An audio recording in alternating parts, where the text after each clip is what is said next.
Hey everyone, this is the Education Concierge. We are on season 3. So as you know, I go out, I seek, I stalk at times.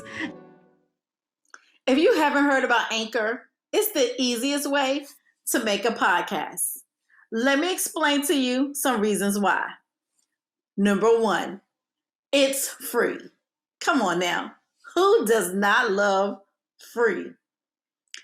Number 2, there's creation tools that allow you to record and edit your podcast right from your phone or computer. Who doesn't love easy? Number 3, Anchor will then distribute your podcast for you. It can be heard on Spotify, Apple Podcasts, and many more podcast theaters. So you're going to give it to me for free. I can make a podcast from my phone or my computer anywhere, and you're going to distribute it for free. This is amazing. Download the free Anchor app or go to anchor.fm to get started. Oh, wait, there's a little bit more. You can make money from your podcast with no minimum listenership. And it's everything you need to make a podcast in one place. This is simple, easy, accessible. This is how I podcast. And I search for people that you may or may not have heard of, introduce or reintroduce you to them, to their company, to their profession, to their career, so that you know that we are out here doing the business in education and ed tech and different layers of education that we may be disrupting, dismantling, putting back together, and making sure that our students and our scholars are getting the best that we can give them to make sure they become better than who we are.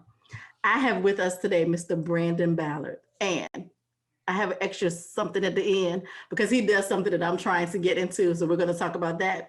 But I want you to know about who he is, what he does, his academy that I think is amazing, and then how can we help him do more. Mr. Ballard, come on in. Welcome to the Education Concierge Podcast. Welcome to the family. Tell us who you are, how you got started, your career, your profession, and your academy. Thank you. I really do appreciate this, just being here and having the opportunity to share, some of my testimony, different aspects of my story. And, I would just hope that anybody listening is able to, receive a form of encouragement, and just more positive perspective to things that I believe we all go through or we all think about. So it's definitely a pleasure being here. And I appreciate that introduction as well, too. Let me know if you want me to just dive right on in. Yes. Hey, everyone. Thank you so much for subscribing, for sharing, for your support. I have a new way you can support me. It is literally called buymeacoffee.com/educoncierge. This is a way you can support me one time. You can support me monthly. The proceeds go back into the business, back into the Education Concierge podcast. We're able to deliver the conversation about education to the nation. Well, actually to the world. We're global, y'all. But don't forget, buymeacoffee.com/educoncierge. Talk to you later. Let's go. You have the floor. Okay, perfect. So yeah, a little bit about me. At this current moment, I am a full-time photographer. I've really been able to see like amazing opportunities at the hands of, sometimes just one person willing to invest in me because they saw that I was willing to invest in myself. I didn't really need a masterful marketing plan. I didn't need a huge following or all the experience to really be in certain spaces. I really think that, one of the biggest things is that people can see your desire to be proactive and to educate yourself, and sort of that natural executor in you comes out. And, you want to be able to be fearless and don't tap into the strength until you're trying to be fully vulnerable and learning to be vulnerable. So, that's something that was big in my story, really understanding not only like the value in sharing my story, but also, being as transparent as possible with my journey, and sharing that with my audience would help me deliver like an authentic experience for people who are getting to know me, or, people that are actually growing with me.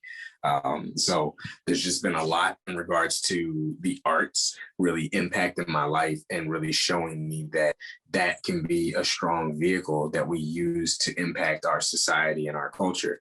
And, it wasn't until I actually started doing some work in the community that pushed me into, really seeing the value in teaching young people, seeing the value in connecting people who had resources and support systems and financial, support and things of that nature, and really sort of rounding them up and then just providing the opportunities and experiences where these people could meet and could convene, and, young people could feel as comfortable and confident in that as well. So a buddy of mine and a really great group of friends, we led an art nonprofit for a few years in the city where, we were collaborating with numerous schools within the public and private and charter school systems. We were partnering with organizations that, would round up kids from the community and just provide educational experiences for them. And we started to embed ourselves. We had great, strong relationships with different politicians in different areas that also opened doors for us and provided access so that we could be, a staple in our community. Doing that work really pushed me into exploring what creative part of myself could really be a similar vehicle that I could use to communicate with people and create change. And then the second part was really me figuring out how to serve people in a better way. And, that just came back around to creating opportunities for everybody, no matter where they are in the stage, because essentially we all have things that we can learn from one another. And so doing so, that's really what drove me into developing a blueprint for what, now stands as Peak Scholars Academy. Because, I'm somebody who personally struggled academically through high school and in college, which I spent 2 years at Howard University in Washington, D.C. So I got my HBCU experience in there. And within that experience, I also found myself, and I found that at the time, I was not ready for college. I was not ready to, just continue investing in myself in an environment where I didn't truly understand what I was there for. And so, I brought myself back home, just to really find what other types of opportunities in life there could be. And that's actually when I joined the military. So I joined the Army. And at this point in time, I'm about 18 years old. And, I'm really just looking for some sort of structure or system that would help me learn more about myself. And so, from the military alone, I learned a lot of things ranging from sacrifice to, really being a part of a team that, you don't get to choose who's on that team. You just have to make it work. And leadership, even when you're young or when you feel like you're not ready, but you have to be put in that position. So a lot of these things really just, they held very strongly with me. And so I decided to just infuse a lot of those techniques and practices into my businesses, really treating them as such and just continuing to stay fearless, but also continuing to realize that there doesn't have to be, a cap as to what we're able to do or who we're able to impact or help with what it is that we're building. So that's what brings me around to just really where I am now. About 4.5 years into full-time entrepreneurship since I quit my casino job back in 2017. And, it's been a beautiful and just completely education-filled journey where, there's been a lot of beauty in failure. There's been a lot of beauty in shortcomings. There's been a lot of beauty in not getting the access or getting a no, but then there's equally been a lot of affirmation and opportunities that I was able to create, without having everything that would really allow me to stand up against the competition, but somebody still seeing enough in me to invest in me. And that's really the type of vessel that I want to be for students and entrepreneurs, on a global scale, because I know that regardless of what is out there, there are still voices that are being unheard, and that, there's no educational system to teach them how to find their voice. And so it's just like, I'm one of those, we need to develop systems that don't allow the cracks to just be so apparent that, if I'm the type of person that is looking to learn from you, there shouldn't be a reason why I can fail if literally I'm desiring to learn from you. So I just want to be able to influence and encourage us to, again, be more intentional in designing these systems and structures in place to educate our entrepreneurs and to educate our people and our culture, because it's valuable, and it's something that you can't put a price on what that's worth. So I love it. I'm sitting here taking notes. I know you see me looking up and looking down, but I'm taking notes. This is what I appreciate about what you said. I went to Howard. I realized I was in a space that I was trying to navigate and was like, I don't really think I need to be here right now. This may not be the path, and that's okay. And you went home, and then you figured it out again. Let me try the Army. And I come from a military family. So when you said that, I was like, oh yeah. Because if you do it, then you're going to learn certain skills that you're like, I'm going to enhance this. I'm going to take this with me. It's coming with me. And it's going to make me better.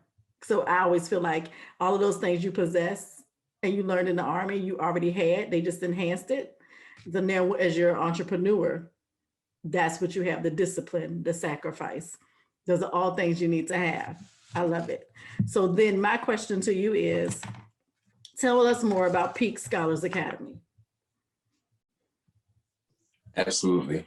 So with Peak, what I decided to do, I at the time I had been, selected to host a number of panels that were, happening in the city, whether it be me talking to young people or me talking to adult entrepreneurs or, me being a part of a business oriented panel.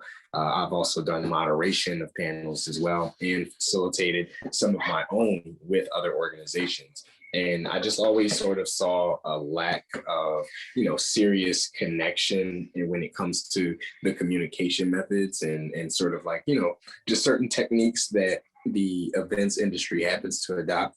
So I realized that there were a lot of people that were paying money to go to events to network and connect with one another, but essentially they get to these places, not really know how to network or, have a false idea of exactly what it is they're supposed to be getting out of the room.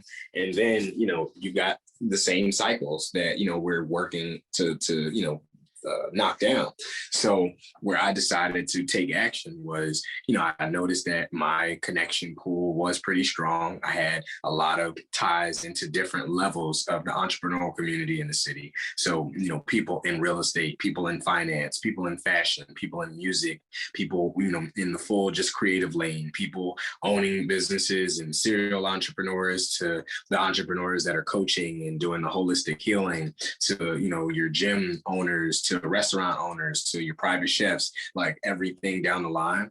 So I just figured, why not just use all of that connection that I have and bring these people together? I said, it's one thing when you meet people and you're always going to other people's houses and then you want to connect your friends, they don't really know each other. But when you're the commonality and the glue, you have an opportunity to invite everybody over your house and then have them meet there with your terms, your rules. So I just decided to begin facilitating my own events that, I would blueprint up like a curriculum so that I would know that, okay, I'm teaching this audience, I'm teaching the people that come here, no matter what it is they expect to receive, we're going to have something for them. We're going to engage them. We're going to be very intentional about what we have them talk about while they're in the space so that we can influence newer conversations. It doesn't just have to be the same stuff that you might hear paying $100 to go to a growth conference or something like that.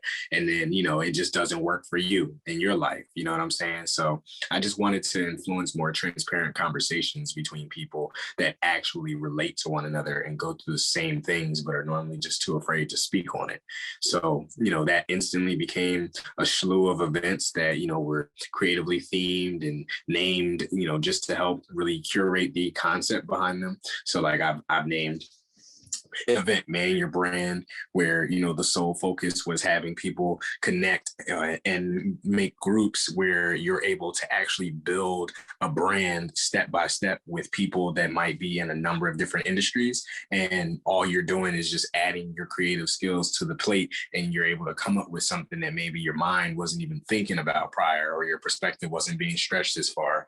I've titled an event Bookmark Your Blessings that was all about financial independence and what financial freedom really is. But, I also made sure that I brought in different perspectives. So we had like the real estate investors, we had the people who were just money managers and account managers, but we also had people who were out here teaching cryptocurrency, Bitcoin. Like we had people that were really doing Forex, we had people that were doing a number of different things so that we could curate messages to hit each type of person.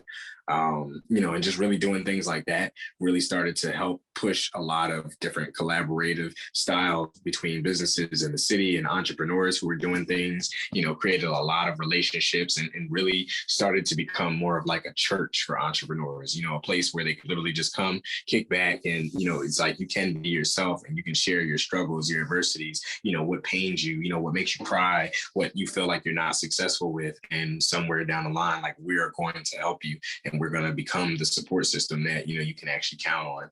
And, interestingly enough, I say it was themed like churches for entrepreneurs, but majority of the time we were actually using church buildings to host these events. So, a lot of churches that would have, like a sort of auditorium style room or even like a basement, like we'd have, enough space to really have like 60 to 80 people in here and everybody literally just like tuned in. I've hosted events where I don't have a panel set up on a stage, because I know that there's something very mental about when you look at people and you see them in a place where you don't have access to. So what I did was I decided to tell all of my speakers to, just wear simple clothes, wear all black, all gray, neutral colors, don't look like anything, with the bells and whistles. Just come in, be quiet, put your hood on, and just be a part of the event until I tell you to come out, because people are going to connect with you and engage with you. And they're not even going to have an idea that you are one of like the biggest influencers in the city. They'll find that out after they've had a chance to talk to you and get to know you, because they're going to connect with you and they're going to relate with you that much better once they see, oh, wow, like this person really broke down and was talking to me about this, that, and the third. And I was sitting here building with this person and I had no idea that you do this, that. I'm now this is different, So yeah, that was really Peak Scholars Academy in a nutshell.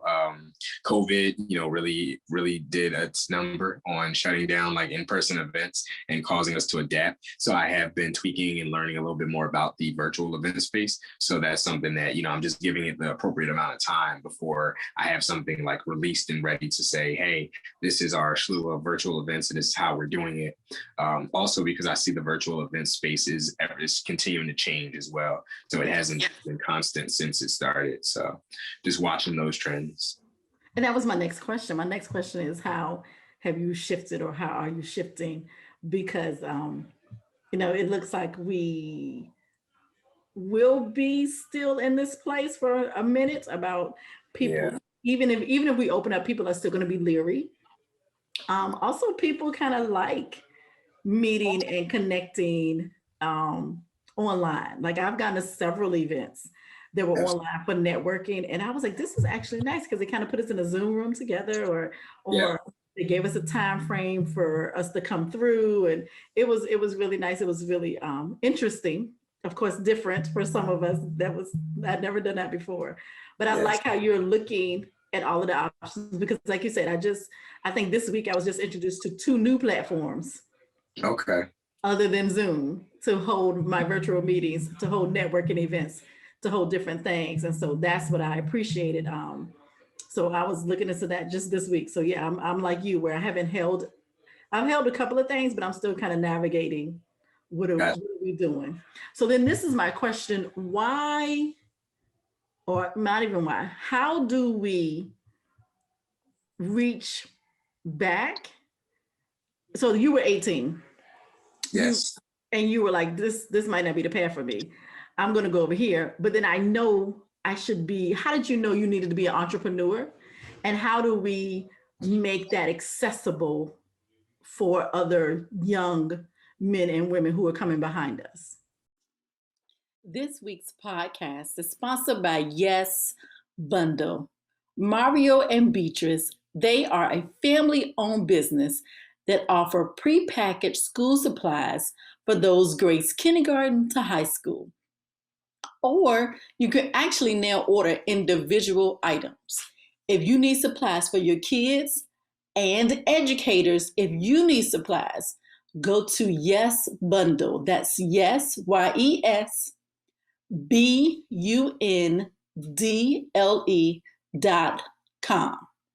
The website is amazing. It's easy to navigate, easy to order. But if you have any questions, because this is a family-owned business, when you reach out to them, they respond quickly. The customer service is top notch.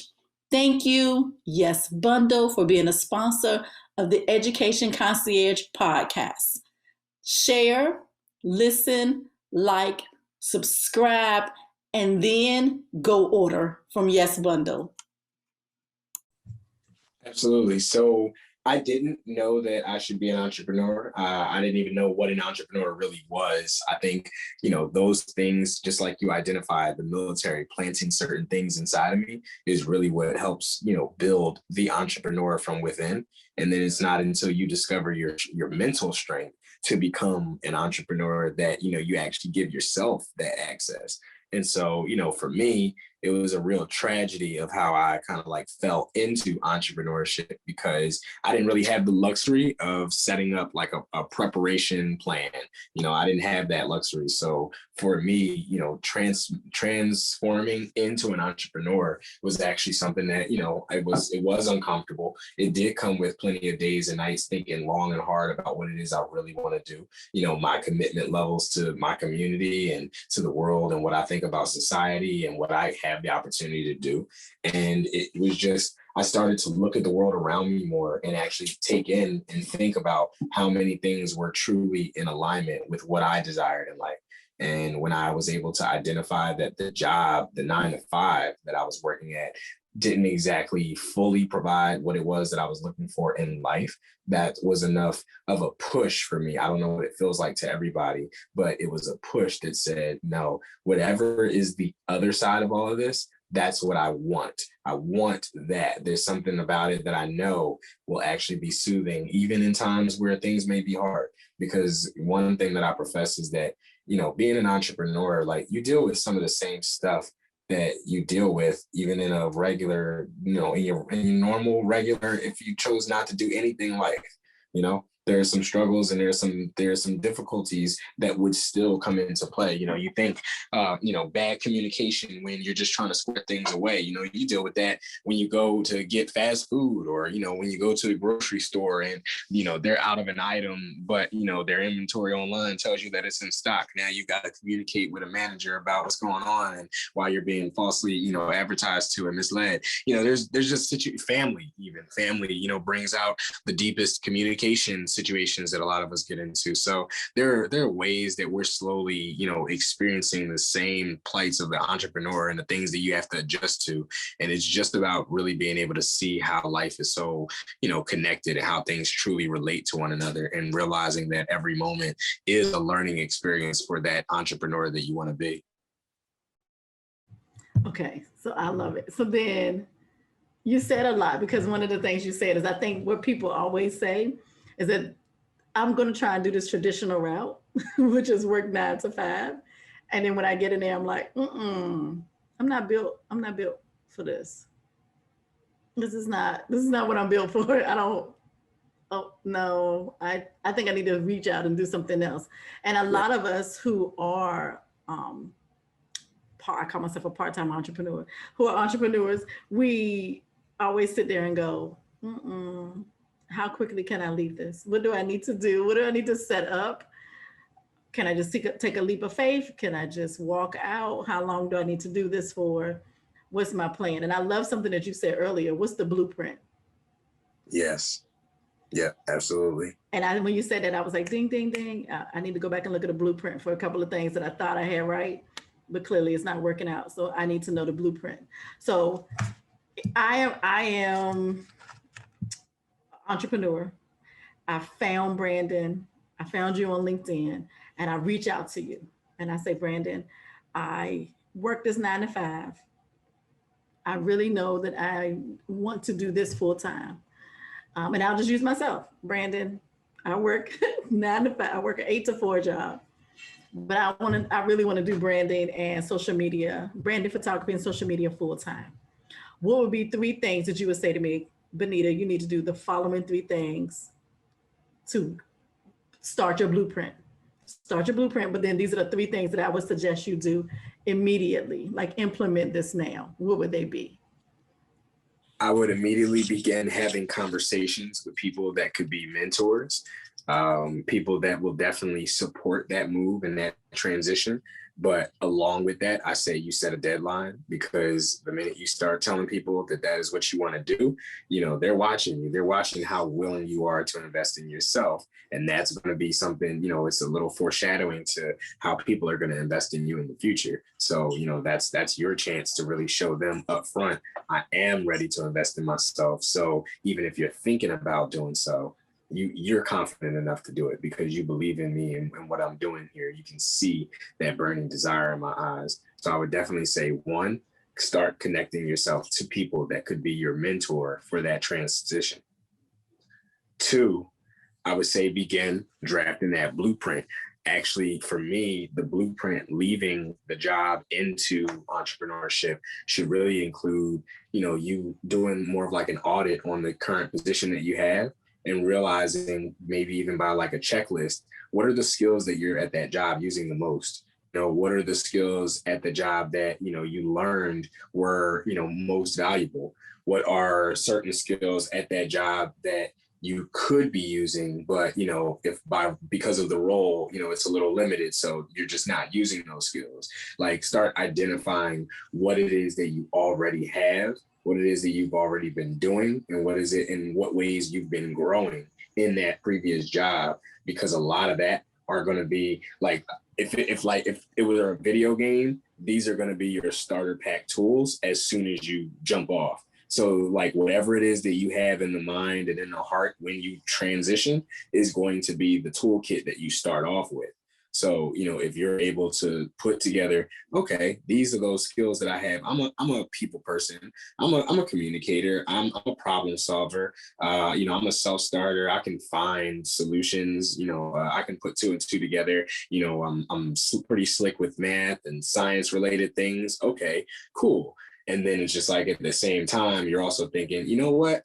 One thing that I always wanted to do here that I was never really given the opportunity, I really wanted to actually build some programs. I thought that I could actually do that, and, it'd be interesting to give it a try. These are skills that you've wanted to operate on and to execute and to learn more about, and then finally, like I said, certain skills that you may have learned at the job that became the most valuable. So if it were like, okay, during my time here, it wasn't all just, experiences that I didn't really appreciate. Sometimes I had to handle, some high profile client acquisitions. And, hey, I was the secret sauce in regards to why we were able to get so many clients and so many beautiful, enjoyed experiences. So just realizing that and using those to kind of become a platform for what type of work could I be reaching for, or what type of work, based off of these things would I be best for right now, even as just more of like a transitional segue. So yeah, find your mentors, start developing your blueprint by auditing your skills. And then 3rd would really be to start having that conversation and doing the research. I think that there's like, so the most interesting thing to me is that my buddy that I actually started in the art nonprofit industry with, his name is Dakota Michael Pittman, definitely one of the biggest influences on my life. And we actually worked in the casino industry together. And so we navigated through, various positions together, and we were doing, beautiful job there as employees. And we actually both decided to leave around the same time to transition into entrepreneurship. And so one of the most interesting reflections that we always have is that, prior to us quitting the job, we'd be the people in the job on the computer system looking up, what it means to be an entrepreneur, how to stick it out if you gotta like quit your 9 to 5. Like, we were literally doing the research so that if it were to come above us, come onto us any day, we'd be prepared. We'd know exactly, or if not exactly, we'd know something in regards to what we need to do. So yeah, doing the research, auditing your current skills and making that blueprint and finding the mentors and having those conversations so that you can start planting those seeds now. Oh my goodness. Thank you. Because I'm sitting here, I'm taking notes and I'm like, oh, I haven't done a great job with auditing my skills. Like they're in my head. I know them. Nah, you got to jot that down. You probably have, I'm not even going to say probably, you have a whole notebook worth of skills and resources. You could literally write your own, you know, like when they have the personality quizzes that help try to tell you what areas of life you should, you know, navigate towards. You know, if we all took just like a deep dive and reflective moment to write down all of our skills, strengths, weaknesses, we'd all have like notebook filled, pretty much directional guides as to what we should do in life. I love how you said that, because when you sit down and you think about it, when you actually reflect about it, you're like, oh my gosh, yes. And yes, I literally am sitting here like, yes, I can do that. I know how to do that. And it's better if you write it down and you get it out of your brain when I'm going in for a job or when I'm trying to close a deal. I already know that I know these skills and I can articulate that to the client. Absolutely. Thank you. I don't know about the rest of y'all podcast listeners, but thank you for me for helping me right there with that. All right. So my podcast is not that long. I want to wrap it up. I have 2 last questions for you. This has been amazing. So one, I'm gonna say this. Thank you. It's phenomenal too. Yeah, I'm just sitting here because I am like, yes, he's an entrepreneur. And so those of you, we're gonna put all of his contact information in the show notes. I'm gonna stop right here. Please tell us how we can contact you and get more information, help with anything that you need. So anybody out there, any capital venturalists, any of my angel investors, you know who you are. We're gonna, anybody who's looking for an amazing photographer, here you go. Tell us how we can connect on your social media, on your LinkedIn, your website, all of that information. Absolutely. So my full name can actually be Googled, and that can lead you to like my business pages and my LinkedIn and some of the information that has been written up on me in a few articles. And so my name is Brandon C, as in Charles for the middle initial, Ballard, Ballard. On Instagram, my handle is Suave Soldier. That's SUAVE SOLDIER. And my photography company is actually written in my bio. So we're going to put that information in there. So y'all already know that before people come on my podcast, I do a thorough investigation. So I've read the articles and I have gone through everything. It is legit. He is like his pictures are amazing. Those of you who know that my other side business that I'm trying to bring it into full gear is photography. And I am going to take his classes and I will give you let's talk. Let's definitely talk for sure. And I have a couple of people I need to bring with me. So you might have like a whole Love to cohort. You have a cohort getting ready. But 2 things I do. One, my podcast is called Educational Concierge because I have friends all over the world because I was a former military spouse. So we were Navy and all over the world, and they call me about education. So just like people will call you about photography, people will call you about entrepreneurship, connecting and collaborating. That's what they do with me for education. And I started the concierge because that's what I am, a concierge service. So we all know back in the day, concierge service is when you checked into the nice, beautiful hotels and you wanted tickets to the Broadway show, or you wanted to go to that restaurant, the 5-star restaurant that everybody's raving about. And you are there, your significant other, this is pre-guys trips and girls trips. So significant other, spouse, boo thing, all of the above, check all the boxes, and you're there. And my question to you and to all my guests is, pre-COVID, money is no option. I am your concierge. Where would you want to go anywhere in the world? And tell me, what would you do and why?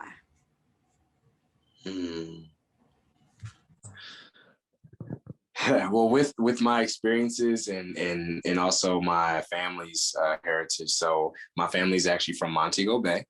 And in the earlier part of my life, it was a consistent trip to Jamaica, about like every year or so to go down for family reunions and things of that nature. So, I really would love to do some educational mission work in Jamaica, do things with the young people out there. So that would probably be where I'd want to go and what I'd want to make that experience about. And especially if I'm able to incorporate, photography and bring a better, brighter light to everything, I love it. I love it too. I mean, I'm literally, I think, the only person in my family who has never been to Jamaica. Oh, So, yeah, you got to make that happen. I have to make it happen. And I'm waiting on well, COVID will never go away, but I am waiting for it to get under control a little bit better so that we can travel even more. People never stop traveling, let's just be real. But travel even more. It is on my list to get to, take a vacation, grab my camera, like you said, and just go. Tell me, because I'm going to ask, educational mission work. Tell me what that is, because now I'm interested. I'm like, do I need to go to this? Well, I'm looking into really having a stake in this educational industry and this world. And so, on a global scale, I would really like to have something that we can replicate, something that people within our culture can really take advantage of and learn from and use as sort of like an educational vessel that really can continue to be passed on. So that's really what I'd love to do, have opportunities out there to really reflect the same way that, it's known that people come to America to really find these opportunities and be put on a grander scale and, be given a certain type of shine and things like that. But we all know that there's some phenomenal people and creatives and businesses that come from other countries as well, too. So just really being able to build up what the reflection of that would really look like. Thank you. Because I was like, I think I know, but I wanted you to explain it. That is exceptional. And I love how you said earlier to focus on the arts. Yes.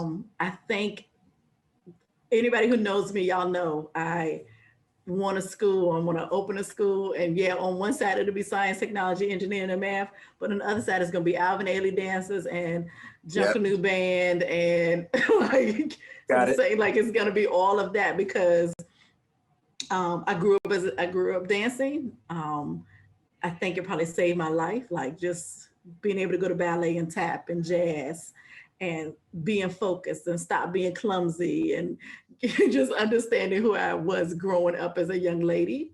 And then as a Black young lady, because I only saw Alvin Ailey, only saw Debbie out. So I didn't have a lot of people to look at, but my parents were like, no, you're going to take dance. And I remember my parents sending me to summer enrichment summer school, and I did photography and art, and I was in heaven. Nice. I was just like, this is the best thing ever. Like, school is so stupid. This is great. Like, so because I remember you said that, academically, but on this hand, I was good.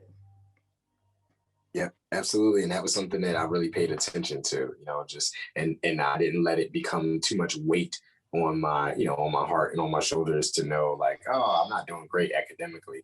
I still had to believe in and honestly believe in more what my capabilities and abilities were without that. Right. And that's one of the things that everybody who knows me knows. Look, academics looks different, and we need to be rethinking it, especially now. We need to rethink how we're allowing our students to learn. We need to rethink what we're telling them what success looks like. We need to be rethinking all of this, and that incorporates us allowing our arts programs to thrive and not to cut them. Absolutely. It is essential, I think. And even like somebody was like, I remember being in high school, keeping my GPA up so I could cheer. Yep. I was actually ineligible for my junior year prom because of, just like specific grade averages at a very particular time throughout the year, We didn't, I didn't know people did that. Yep. You can go to prom because of your GPA? Yep. So. Oh, people, if anybody is still doing that, tell me who they are. I'm going to call. I'm like, and things like that, really impact our experience, as young people, and, just certain things that you have to miss out on because, your grades or, you're not like doing perfectly academically. So that was always just something that, again, it was like me taking little notes every day to be like, okay, this is really something. Like this system doesn't allow you to take advantage of this in this way. They'd rather, make it as easy as possible. So if you're not doing so well, it's easier to remove you off the map than it is to equip you with the tools and resources that you need to do better. I am apologizing to you right now on It's behalf okay. of progressive educators everywhere in the world. That Yes. I have never heard of that before. And if anybody out there is doing that, I am coming for you straight up. Like, I am going to put you on blast. Do not do that. We even had a system where if we knew some of our students couldn't afford senior dues, where we were doing fundraisers and we were asking community leaders to donate so that every junior and senior could participate in their activities. Yeah, and that's what I mean. That's simple care, That's simple showing somebody you care. Yes, because we hurt my spirit. I'm so sorry. Yeah, that was really a thing. So, those experiences stuck with me, and I just said, yeah, never again for anybody else, Oh, I'm sorry, y'all. I need to wrap up. Y'all know I will go off. That's so, no. Y'all better not be doing that anymore. I don't know what high school Brandon went to, but I'm going to Google y'all. Let me find out. Went to engineering, science, George Washington Carver out here. George Washington Carver, let me find out y'all still doing that. Because no, never. I couldn't even imagine. And I was on the committees, and I'm on a student government, a student council. I could never imagine us even putting that in writing. A student can't participate in junior, senior class activities because of their GPA. No. Yeah, it was a lot for me at that time. And that's big. Those are memories we have forever. And I'm old. Cut it out. I'm old. So I know my memory is still fresh. It's back there. So this is how we end our show. I end the show by letting the guests, you, end any way you would like to. Some of my guests sing, some of them read poetry, some of them recite spoken word, some read from their book, some give great, amazing advice or a call to action. The other day, one of my, he was also a pastor, he prayed. I was like, okay, wait, let me give him that right. Somebody sang. So however, Brandon, you would like to close us out. Thank you for coming. Thank you for extending your time. It's been a long day, I already know. It's been a long year already. And thank you so much for accepting my invitation to be on the podcast. It has been amazing. And I'm gracious and grateful. And I appreciate you and everything that you do. Because we're going to dive a little deeper for the next episode. Because we still haven't uncovered. I'm with you. It's some more we haven't uncovered. But however you want to close us out tonight, you can. Yeah, I'd like to just provide a few affirmations.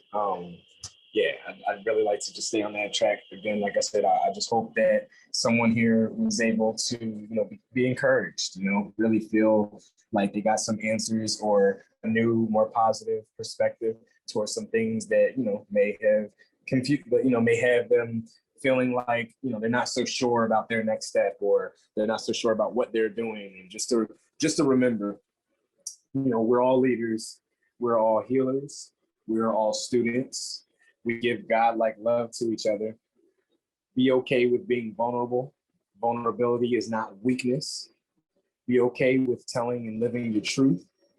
Remember that you will always be more than you were yesterday, and your mission will always be bigger than you. You are not your circumstances. Thank you for those affirmations. That was needed and it was appreciated.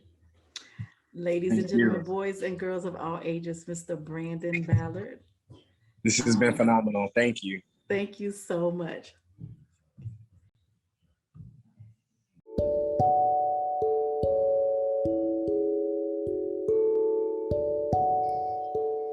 You Can Give Hope. Located in West Africa, Sierra Leone is one of the 10 poorest nations in the world. More than 60% of the population lives in poverty. Only 40% of adults can read. Children often stop attending school in 5th grade due to cost. but change is possible. At AMI Academy Foundation, we believe that by investing in education and community programs, Sierra Leone can thrive. Our passionate nonprofit organization has created jobs and increased access to clean water. In October 2020, we opened AMI Academy, one of the first STEM-focused schools in Sierra Leone. We aim to improve the quality of life for children and families to promote a sustainable future for generations to come. Your support gives opportunities and hope to children and families living in extreme poverty. Please visit www.amiacademyfoundation.org, and AMI is spelled AMIE, or call 301-928-2808 for more information. AMI Academy.